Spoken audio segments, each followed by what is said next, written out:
I know Cece wouldn't love it, but it would be very entertaining for the rest of us. I mean, he put it out there without really much pressure. He kind of just like cooked up this idea on his own. So at least part of him wants to give it a try. Yeah. The Speedo is just like a little cilantro onto they just added it there for no Well, he reason. used to wear one as a kid. Yeah, he did wear one. David Dennis Jr. Smalls didn't answer the question, I don't think. I don't think she's fully invested in that's good. Well, as we were listening to the rejoin, I thought that is a very likely outcome. I could absolutely see the Vikings finishing last in And that not division getting rid of him. and not getting rid of Kevin O'Connell, a guy who has had a lot of great years there and a guy who just got a little bit more power in the building, too. They fired their general manager and Kwesi Adolfo-Mensah, and a lot of the blame with what's happened in that quarterback room and with the lack of success from J.J. McCarthy was placed on his shoulders. And he's not there anymore, meaning Kevin O'Connell has the ear of ownership and has more power. So I could see them giving him more time. So Cece may be in a Speedo jumping off a high dive at this time next year.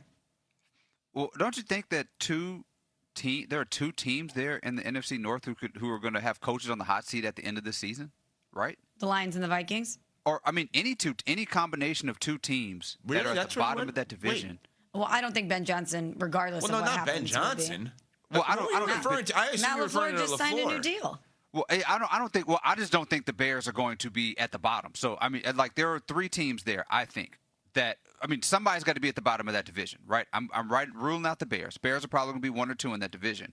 But look at the rest of these teams. There's going to be some real deep disappointment in that division where either maybe not at the end of this year, but going into next year, you're going to be looking at people like, how good are you as a coach to turn this thing around? Because there are going to be 2 teams that are going to be at the bottom, unless you get 3 teams in the playoffs, right? But at the very least, whoever ends up at the bottom of the division, I don't care who it is, which, I don't think it's going to be Ben Johnson, the Bears, but I don't care who it is. Somebody's going to be in real deep trouble in that division. Yeah, that part I agree with. I just thought you were leading us to the LaFleur part of it, because I don't worry about the contract extension, even though he just signed it, if they have a failed season this year, because then they're going to, if they have a losing record and everybody's healthy, the contract extension, they're going to have to make the decision whether or not to eat the money, because then the pressure is going to be on him. I'm not saying I'm rooting for that, but that's certainly on the table. I just think when you get back to the Vikings for a second, they did something this week that is very telling. They brought in Carson Wentz. They brought him back. He was their quarterback last year. Remember, they were so banged up, and he was banged up. They basically said, we just need you to sacrifice your body for this team. And he did it. And they brought him back. And I thought that was a very interesting move, because Carson Wentz, we had heard where the Jets were interested in potentially bringing him in along with Geno Smith, and that maybe he could be a backup quarterback for them. But the decision was made for them to bring him back. And then I think back to Adam Schefter this week on our show after 8 a.m. Eastern on Tuesday. You can go back and listen to the podcast. And Adam told us that the Minnesota quarterback opening was not necessarily a given that Kyler was going to be the guy. He said, in a roundabout way, Adam kind of said he had more faith that Tua was going to be the guy in Atlanta than Kyler was going to be the guy in Minnesota on day one, meaning that it was going to be a legit, real competition between J.J. McCarthy and Kyler Murray. And then they bring in Carson Wentz. I am now sitting here on March 20th, 2026, and I do not believe that both J.J. McCarthy and Kyler Murray will be on the Vikings this year. I think one of them wins the job, and one of them is somewhere else. And Carson Wentz is then your backup.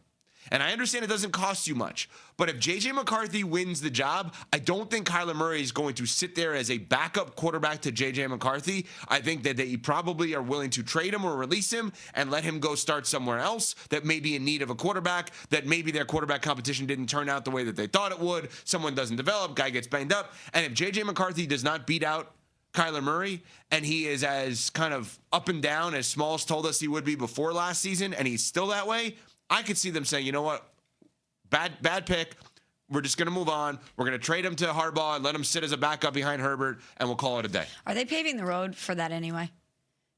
The quarterback competition, do we really think it's that wide open, or is that smart strategy by the Vikings to say, we haven't given up on him? We're still thinking that he could compete and win this job over a guy in Kyler Murray who was the first overall pick and has a lot of talent, and that maybe just needs a fresh start like so many of these other quarterbacks who are drafted high who didn't have success with the organization that picked him. So are they Are they actually hoping that this is an open competition, or are they paving the way by spinning the narrative that they haven't given up on him to ultimately move him? Yeah, I think that could be it. Or maybe they're just hoping this is the thing that finally motivates him to be the guy that they want him to be. I think as we sit here today, the most likely quarterback on the roster for Minnesota to start the season is Carson Wentz. Because I can't confidently say that Kyler Murray at $1.3 million and J.J. McCarthy in year 3 of a rookie deal where he has not proven anything, they're definitely going to be on the roster. David, Carson Wentz feels like the most likely quarterback to be on the Minnesota Vikings roster to start the season this year. This is like the most I've agreed with you in a long time. I'm with you. I think like the Carson Wentz, not to say that, I don't usually agree. No, this fine. is like very on point. Like this is like an absolutely on point thing to say. I think Carson Wentz is locked into that number 2 spot. And with both of these quarterbacks, whoever you have starting, there are going to be issues in which you are concerned about. Carson Wentz may have to start some of these games, whether it's J.J. McCarthy being inconsistent, Kyler Murray getting hurt. Carson Wentz is a lock at the 2 spot, at the number 2.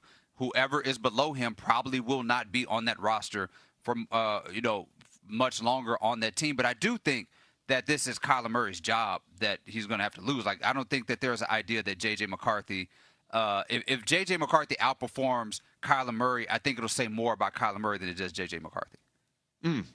So if J.J. McCarthy outperforms Kyler and gets the job, let's assume Kyler then is not on the team. He's not starting anywhere this year? Kyler Murray? Yeah. Yeah, I would have to say, like, if you can't beat J.J. McCarthy out for a starting position, there's going to be a lot of questions about how good you can be anywhere. At that point, you're better off going somewhere where you're going to learn for a year, I guess, which is wild to say at this point in his career, right? But, like, if you're going to back up J.J. McCarthy and J.J. McCarthy is okay enough and doesn't get hurt, you're going to have a full season as a former number 1 pick where you're going to back up J.J. McCarthy. That seems odd to me. That's why I will say Carson Wentz, most likely quarterback. With front running, you could make it about me. It's not about me. It's about the idea that the tournament is awesome. Have double-digit seeds win today and tomorrow. Rebound inside. Martin's got it. Ahead Johnston on the run to the basket. Let it in. 10 seconds to go. After that, I want the best of the best. The High Point Panthers stun Wisconsin 83-82, and High Point will move to the second round. Congratulations to the 12th seeded High Point Panthers, defeating the number 5 seed Wisconsin Badgers 83-82 yesterday. They survive and advance. Shout out High Point. Yeah, wonderful. Thanks, Smalls. Congratulations to High Point. Right? Evan, you wanted the upsets in the first 2 days. You got it. I'm just so happy for you. I'm just so happy that you get what you want. That's right. With March Madness. You manifested this. You did. Congratulations. You did. Great. The power of the tongue.